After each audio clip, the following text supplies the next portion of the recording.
This week's shiur is Le'ilui Nishmat Leah Bat Ephraim. Now, Leah Bat Ephraim is the mother of our friend Harvey Perlmutter, who has been a regular at the shiur for, I think, the most part of a year, and it's his mother's yard site tonight. So this shiur is Le'ilui Nishmat Leah Bat Ephraim. I want to talk about the parasha of Terumah. Now, Terumah talks about the Hakamat HaMishkan, the building of the Mishkan. And the Mishkan, as we are told by Chazal, is a microcosm of creation.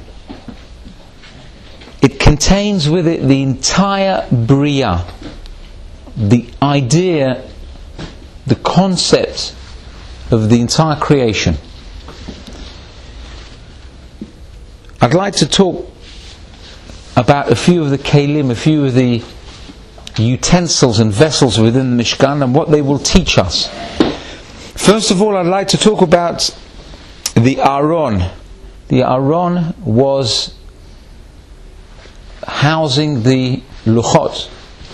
It was the container of the Aseret HaDibrot, the Ten Commandments. And last year when I gave the shiur on this parasha, I talked about how the Aron contained not only the full Luchot, the complete Luchot, which were given for the second time at Har Sinai, but also contained the broken Luchot. And the question was asked, how come the Aron HaKodesh, which was ultimately in the Kodesh HaKodashim, contained pieces of tablets that were smashed? And we know why they were smashed. They were smashed because of the sin of the Egel of Zahav. We're going to see in 2 weeks' time the story of the golden calf, and Moshe Rabbeinu was forced to smash them. So these shards of the original Luchot, which were really and truly a sign of how the Jews did idolatry in the Midbar, were put inside the Aron, the holiest place, together with a complete Luchot. Now these broken shards would instantly remind the accusers against Klal Yisrael that the Jews worship the Egel. You know, we're not allowed to remind the Yetzer Hara or the accusers against Klal Yisrael about the things, that misdemeanors that we've done in the past. So why would we place this reminder, this very clear reminder, inside the Aron HaKodesh with the full Luchot, with the complete Luchot? And the answer we gave last year was that the Luchot represent the Jew. The complete Luchot, the full set of tablets, represent the full Jew, the Jew who is complete. And the broken Luchot represent a Jew who is broken, who may not be so perfect, who may not appear so perfect, like an orphan, or a widow or widower, or a Jew with psychological problems, or a Jew who many people consider a nebuch, people who we forget, and we don't want to deal with these people. You know, we shove them under the carpet, we remove them, we don't want to discuss them. But Hashem tells us and reminds us in a very clear way that the Jew who is broken, the Jew who is forgotten or who we forget, is as precious to Him as the Jew who is perfect. There is no difference.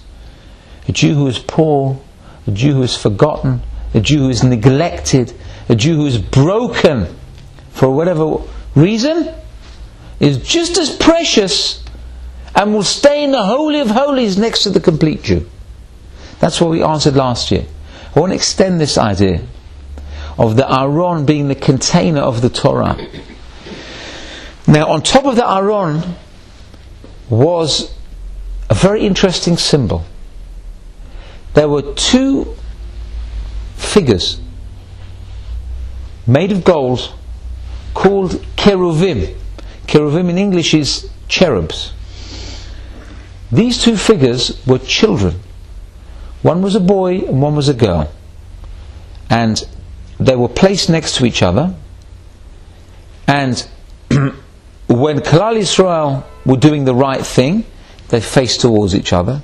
When Klal Yisrael was not doing the right thing, they faced away from each other.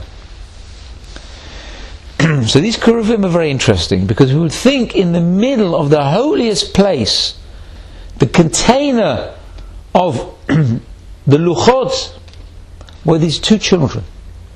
What was the idea of these two golden images? So there was a Rav called Rav Nosson Adler, who was the Rav of the Chatam Sofer, brings a very interesting idea. He says, you know what these two cherubim represent? The cherubim, the cherubs, are meant to represent the Talmidei Chachamim, the scholars of Torah. Now, if we take that on board, and we say, and we imagine what symbol would represent accurately the Talmid Chacham. Of course, when we think of Talmid Chacham, in our mind, we would think of Rav Avad Yosef, Rav Eliashiv, should live and be well. All the modern Chachamim, Rav Kanievsky, Rav Arilev Steinman, all these names spring to mind. Previous generation, Chafetz Chaim, Rav Kotler, etc., etc. All of the people I just mentioned are very old people. When we think of a Talmid Chacham, we think of somebody with grey hair, big grey beard, long grey peyot, eyes half closing, looking over the Gemara. The last thing we'd think to represent a Talmid Chacham is a yingala, a small child. At least have the image of an old, wizened old man. That would be a more accurate representation. Why are these Talmidei Chachamim represented by a small boy and a small girl? So I had a beautiful idea, and it's very, very relevant, and we can get a lot of musar from this idea. Because a Talmid Chacham has a certain responsibility. A Talmid Chacham has a responsibility to behave like a child. I'll explain to you what I mean. Think of children at school. Any of us who have children or grandchildren, and if you collect them from school, or if you ever merit to go to their school when they have a Shabbat party, when maybe your son or grandson is a Shabbat daddy, or your daughter or granddaughter is a Shabbat mummy, or just a Shabbat guest, whatever it is, they take part in these things at school. Have you ever seen a child taking part in these Shabbat parties and saying, Mommy, I don't want to go, I'm not interested, I don't like Yiddishkeit, I don't like making Kiddush, I don't like the brachot, it's boring? Never. You'll never see that. A child who's selected to be part of that party, this for him or her is a tremendous zechut. Tremendous zechut. They're so enlightened by the whole experience. They get a massive buzz from it. You see them, Daddy, Mommy, today I took part in the Shabbat party, I got to make the Kiddush, I made the bracha. Or if you see your child making Birkat HaShachar in the morning, you ever see a 5-year-old child making Birkat HaShachar? Oh, it's boring, I can't do it. No, they can't wait till they learn the bracha. They're so happy. Mommy, Daddy, I know how to say Baruch Atah Hashem Elokeinu Melech. You'll never see a bracha recited with more kavanah. It doesn't matter who it is. You'll never see more kavanah than a little child. First time he learns a bracha. Or Shema Yisrael. You never see them saying, Mommy, it's not for me. When they get older, maybe the story changes. Then they lose that childlike innocence. But the job of a Talmid Chacham is to take this childlike enthusiasm and to recreate it. To do the mitzvot, to learn the Torah with that hitlavut, like when he was a child. The first time he said that bracha. Because there's nothing like it. There's nothing like it. Just, I urge you, if you ever get a chance, go to school, go early to pick up your kids or grandkids. Just ask, can I come in just to see, or when you drop them off, can I just see them making the morning brachot? Or even if you're in the school playground, just listen to them. Listen to them saying their brachot. It's unbelievable. Have you ever seen an adult make a bracha like that? That's what the Kruvim are teaching us. You need to have that enthusiasm. That's why the Kruvim are represented by the small children. And why is a Chacham not called a Chacham? He's called a Talmid Chacham.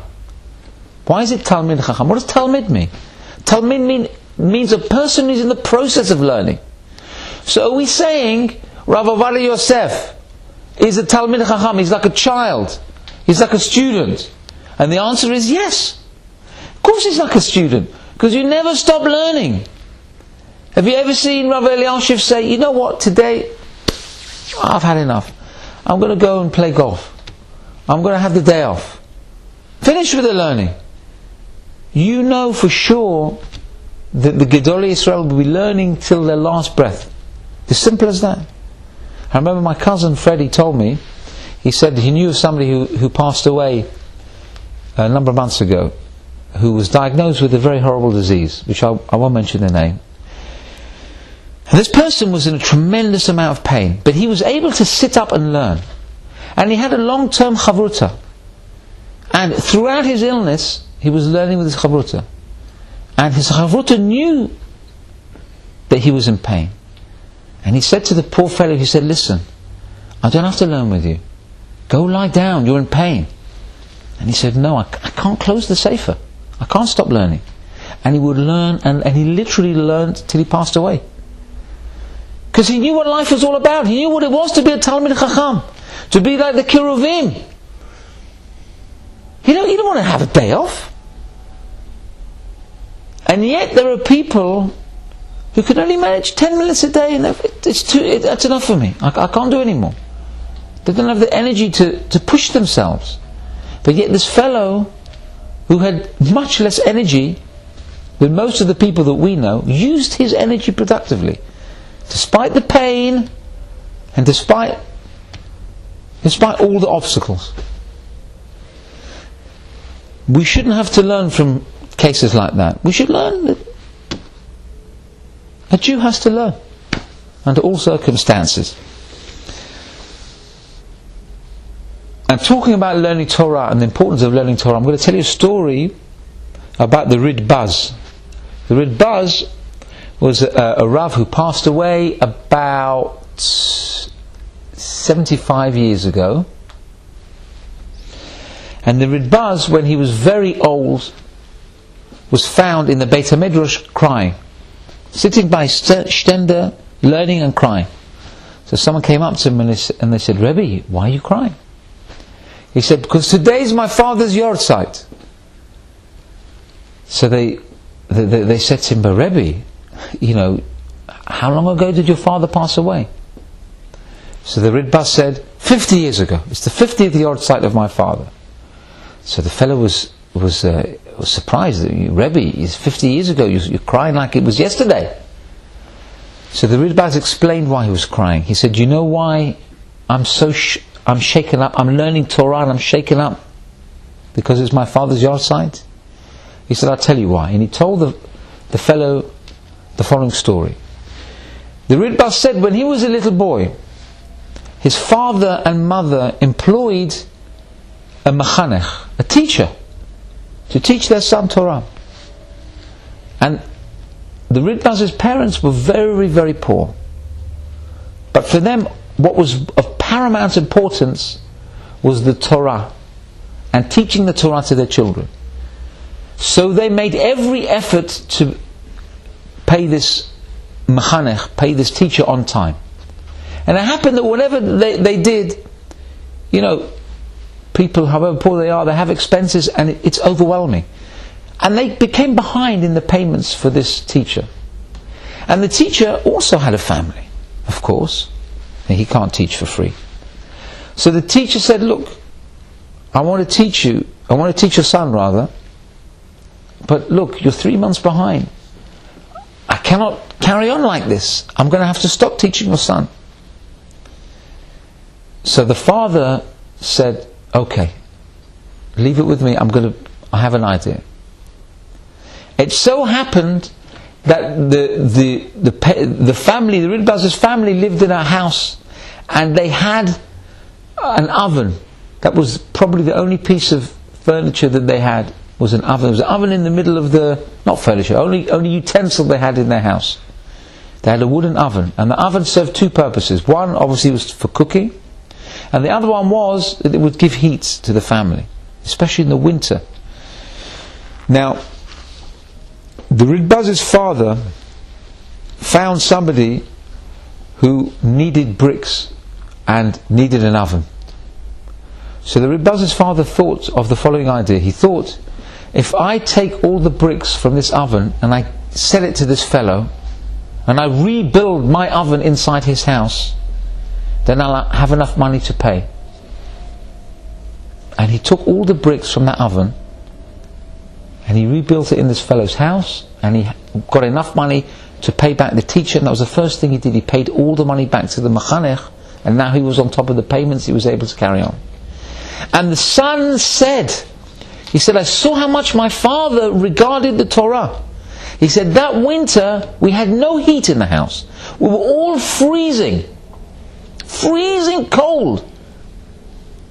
But I remember, said the Ridbaz, 50 years after his father passed away, I remember the heat that I felt from my father's warmth. He gave the bricks from the heat for the whole family. He sold them just so that I would learn Torah. He said that heat remains in me even 50 years after he passed away. And that's why he was crying. You see how precious his father felt the Torah was? How much he wanted to perpetuate it to his children? We can't conceive of these ideas. You have to understand the import that Torah has in our lives. It transcends everything. Transcends all materialism. And nobody's saying that we should live, we should sell everything and live in a coal house. Nobody's saying that. Nobody's on this level. It's very difficult to get to this level today. But we should make a sacrifice to Torah. If the parents of the Ridbaz made such a sacrifice for the chinuch of his child, surely we can make sacrifices for the chinuch of our children. When it comes to our children's school fees, I know I'm definitely speaking out of turn here, but I'm talking to myself. If the parents of the Ridbaz paid for paid the last penny for the child's chinuch, surely we should pay our children's school fees on time. We shouldn't put anything ahead of our children's education. And I'm not talking about people who have never paid school fees and then they go on holidays here and there. I'm not even talking about this. I'm talking about us who are honest people. We need to have priorities. Now our Rebbes tell us that our first priority in terms of kesef ma'aseh, for our Maisa money, should be for our children's chinuch. It's simple as that. I mean, you should ask your own Rabbanim, ask your own poskim. But this is what I understand. Your first priority, before you give to all the mosdot and all the charities, is for your children's education. It must be top priority. I can't think of anything that comes before that. The old adage, charity begins at home. Simple as that. You have to start with your own, and then you expand. Doesn't mean don't give a penny to anybody else, but you have to realise, there's a priority here. So we said the Talmid Chacham must behave like a child. But the problem lies, sadly, when the child does not behave like a child. A child of 5, 6 years old naturally would have this enthusiasm. But in time it wanes. It's very difficult to maintain that enthusiasm. We're not all like Aaron HaKohen, that every time he lit the menorah, that he had the same enthusiasm that he had throughout his life From the first time he lit it all the way through his life. He had the same enthusiasm. It's very difficult to get to that level. But a child naturally has it. It's up to us as parents to make sure they keep it as long as they can. Because if a child loses this enthusiasm too young, he gets too involved in his PSP and all his other stuff, and then he starts to value other things more than the things that his neshama is telling him. He starts to value things that are very outside of Torah. And because a child naturally does this as he grows up and becomes a young man or a young woman, what we must not do as parents and grandparents is to stunt that enthusiasm, to make it happen quicker, to make it decrease faster. We must never do that. We've got to stem the tide. We've got to give them things to help them. Instead of reading books that are secular books, nobody's saying learn Torah all day like this. But if we can give them books that are at least related to Torah for them to read at night, instead of secular books, I won't mention any names, give them Torah stories. Instead of Jack and Jill went up the hill, there's plenty of children's Torah stories. You see, when a child goes to sleep, he needs to have these thoughts in his mind. He needs to have holy thoughts. And that way the child will sleep easy. If he's thinking about aliens and whatever it is, that child will not have an easy night's sleep. How many times have children, we know children, they wake up with nightmares in the middle of the night. Why? Why do they have these nightmares? If they go to bed thinking of the Chofetz Chaim, do they have nightmares? I've never seen a child wake up and have a nightmare about Rabbi Shimon Bar Yochai. Oh, I saw Rabbi Shimon Bar Yochai in my dream, it was so scary. Doesn't happen. Fill the child's thoughts with holy things when they go to bed. Tell them a story about a holy rabbi or something, a nice musar, anything. That's how we should send them to sleep. None of this is on my paper, by the way. It's occurring to me. Anyway, let's continue talking about the cherubim, the cherubs. Now, these cherubs, we said they were facing each other. Now, when you think of two people facing each other, you would think one person is here looking at the other one, and the other person's here they're looking directly at each other. But that was not the case. Because when the cherubim were facing each other, their faces, they weren't looking at each other. Their faces were looking downwards. Why were they looking downwards? What was below these cherubs? What were the images sitting upon? The images of the cherubim were sitting upon the Aron, as we mentioned. And the Aron, as we mentioned, contained the luchot. So these cherubim, their faces were looking down at the luchot. Why was that? So if we continue with this analogy of the cherubim representing the Talmidei Chachamim, we can imagine Talmidei Chachamim when they learn with each other or when they learn with their chavrutot, they don't sit down and have a learning session where everything is yes, yes, yes, yes. That's not how a Talmid Chacham learns.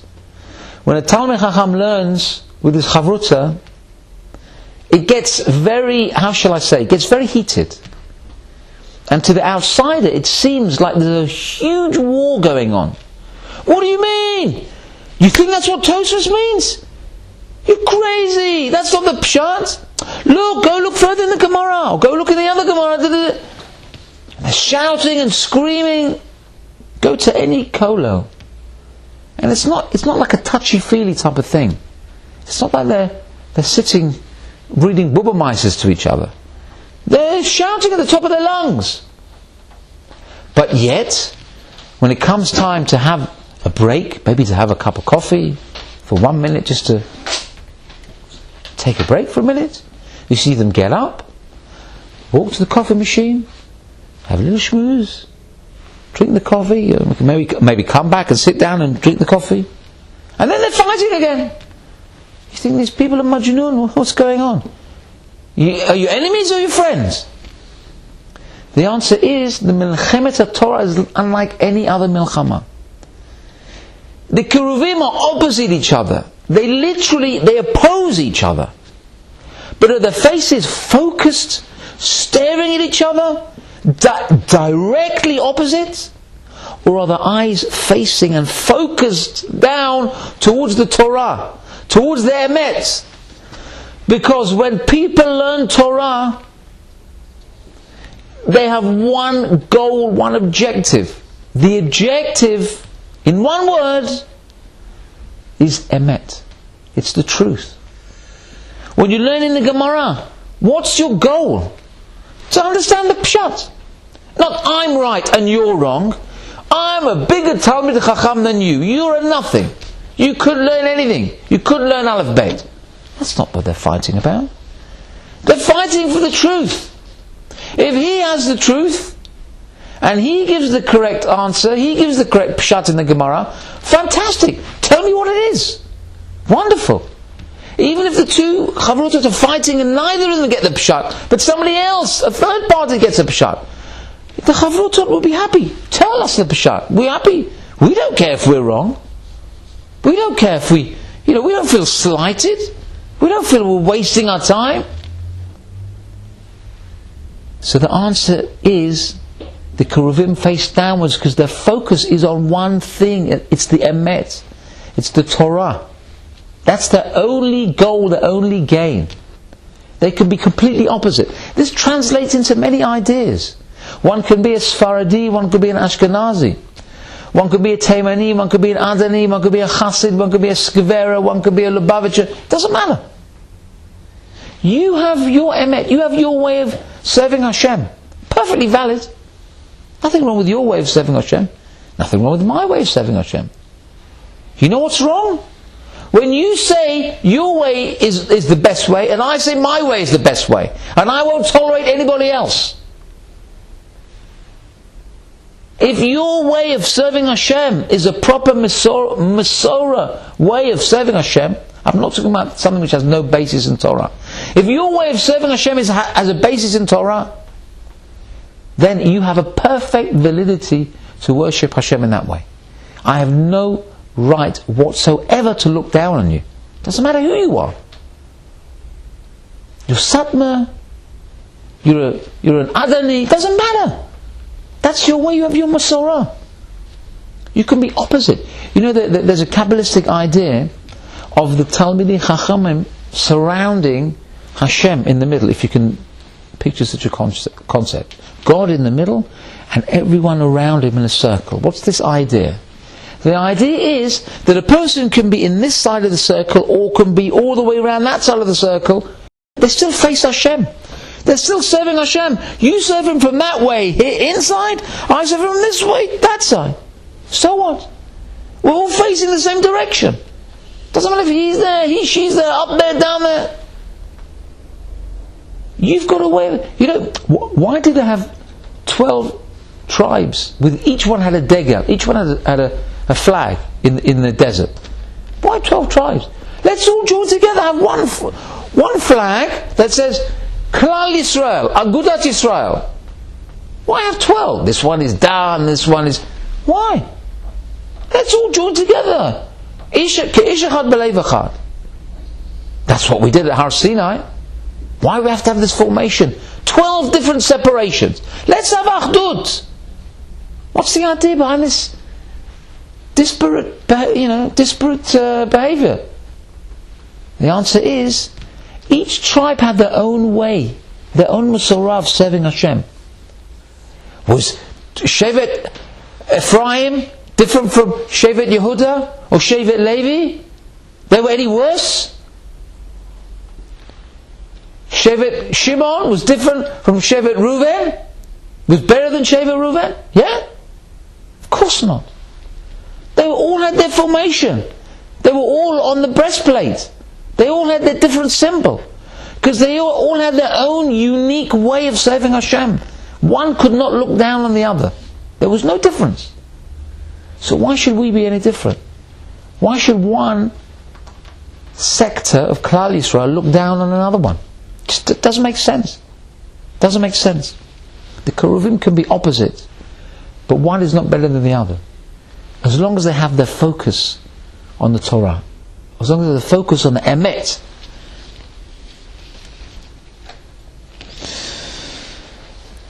There is another Keli, another vessel that we talk about in this week's parasha. They were the Badim. The Badim were the staves, the sticks that were put into the loops that held the Aron HaKodesh and was used to transport the Aron from one place to another.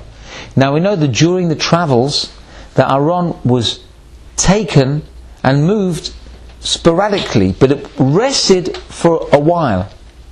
If you look and think about the travels of the Aron and the Mishkan, it wasn't something that was transported back and forth and back and forth.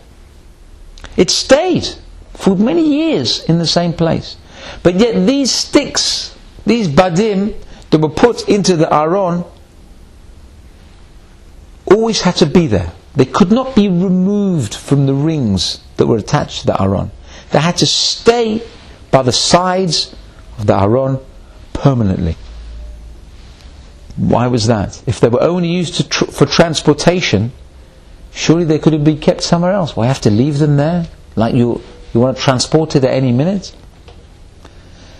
So the Chafetz Chaim says that these badim, these golden sticks that were used to transport the Aron, represent the people who support the Torah. The Aron itself, we mentioned, represents the Torah itself. The golden staves were just like they supported the Aron when it was picked up. So the supporters of the Torah were used to support the Aron. The Tomchei Torah, the people who give of themselves as well as their money to uphold our holy Torah, are permanently attached to the Torah. They will never leave. A person who gives of himself and of his parnasah to uphold the Torah gets to stick next to it, gets exactly the same reward. Because we know when that Aron gets picked up, the Aron is lifted and so are the staves. Through those sticks, the Torah is uplifted. They are never separated. They get exactly the same reward. You know, a person who pays to support Torah gets the same reward as the person who's learning Torah. This is not a big chidush. We know Yisachar and Zavulun had an arrangement. One learned Torah, one supported the one who was learning Torah. This happens the world over. They get the same reward. It doesn't mean that you can relinquish your responsibility and say, look, I'm paying for Torah, now I'm patur, I don't have to learn anything. Because every Jew has a responsibility to learn Torah regardless of whether he supports Torah or not. It's incumbent on every Jew. But you see that there is a shaviyut, there is the same reward, a person who supports the Torah as in a person who learns the Torah. They will never be separated. And I'm going to finish off now by talking about the Mishkan. I'm going to tell you one more story. Now the entire Mishkan we know was carried in the desert, and the Mishkan was a very heavy thing. But the Mishkan was not a weight that people carry, because the Mishkan, not only was it weightless itself, but it carried the people who were carrying it. It made them float. What's the idea behind this? The Mishkan was weightless, and yet it carried the people who carried it. I'm going to tell you a story about how the Torah not only needs to be is supported by people who uphold it, but the Torah itself supports its supporters. There was a rabbi called Rabbi Eliezer Gordon. Rabbi Eliezer Gordon. Now, when Rav Eliezer Gordon was a young man, he got married, and his father-in-law promised his daughter and son-in-law that he would support them for 5 years, so that his son-in-law, Rav Eliezer, will be able to learn unencumbered by any concerns for Parnassah. That's quite a good investment, and quite a good deal for Rabbi Gordon. So now Rabbi Gordon gets to sit down and put his head in his Sfarim for 5 years. And of course, in 5 years, they start a family, and young children do not come free. And it got increasingly difficult for Rabbi Eliezer Gordon's father-in-law to support the young family. But he kept his word. For those 5 years, he put every penny he could towards supporting his the young family. And at the end of the 5 years, it so happened that Rabbi Eliezer Gordon got an offer of Rabbanut to be a rabbi in a certain community, and with that he would be able to support himself and his family without the help of his father-in-law. So he went to his father-in-law. He said, "Look, the 5 years are up now. I've got the offer of this position, and I would like to take this position, and therefore you won't have to strain to support us." So with this, Rabbi Eliezer Gordon's father-in-law became very, very scared. He said, "Please, I beg you, please let me continue to support you. If you don't have enough, I'll find a way to get more money. Please, let me support you for another 5 years, I beg you." Of course, Rabbi Eliezer Gordon was dumbstruck by this offer, and I'm sure he discussed it with his wife, and they agreed to let his father-in-law support them for another 5 years. And that's exactly what he did. And it was very, very hard for them, because they were not made of money. Rabbi Eliezer Gordon's parents-in-law were not particularly wealthy, but like the Ridbaz's parents, they knew the value of Torah, and they knew that this was their lifeline. So they struggled, and they found a way to make ends meet. And at the end of the second tenure of 5 years, now Rabbi Eliezer Gordon's family had expanded, and now the younger children were becoming teenagers. And he got a second offer, a much more lucrative position. And again, he approached his father-in-law and said, "It's been 10 years now. This is a very difficult thing for you to uphold. To keep an entire family supported for 10 years. And I have this position now, the job is waiting for me, I would like to take this job. Please let me take the job. Let me take away the strain." Now, when Rabbi Eliezer Gordon was speaking to his father-in-law, at that meeting his mother-in-law was there as well. So he was speaking to his parents-in-law. And his mother-in-law convinced her husband and said, "Look, he's right. He needs to take the position. It's very difficult for us to support him. We've tried for 10 years now. Let him take the position. You can see he wants to be the rabbi." So reluctantly, the father-in-law agreed. He said, "Look, I can see how important it is to you to take this position. And I reluctantly agree, but take it, gesundheit." After the father-in-law agreed to stop supporting his son-in-law and daughter, the day after, the father-in-law passed away. And Rabbi Eliezer Gordon said to his wife, he said, "You never know who is supporting who. We thought we were being supported by somebody paying for us to learn. But the Torah we were learning in our family, the Torah I was learning when I was in yeshiva, in Kollel, really was supporting him. And once that was taken away, that was the end of his lifeline." People who support Torah, they think that it's my money I'm giving away. I'm giving away my parnasah. But do you know who is supporting who? How do you know if the money you're giving, that's really your lifeline? That's your key to whether you're going to be in this world or not. One never knows. Maybe one will never know. One thing I can tell you, it's definitely not bad for you. You're definitely not going to lose out from it. It can't do you any harm. Adarabba, the opposite.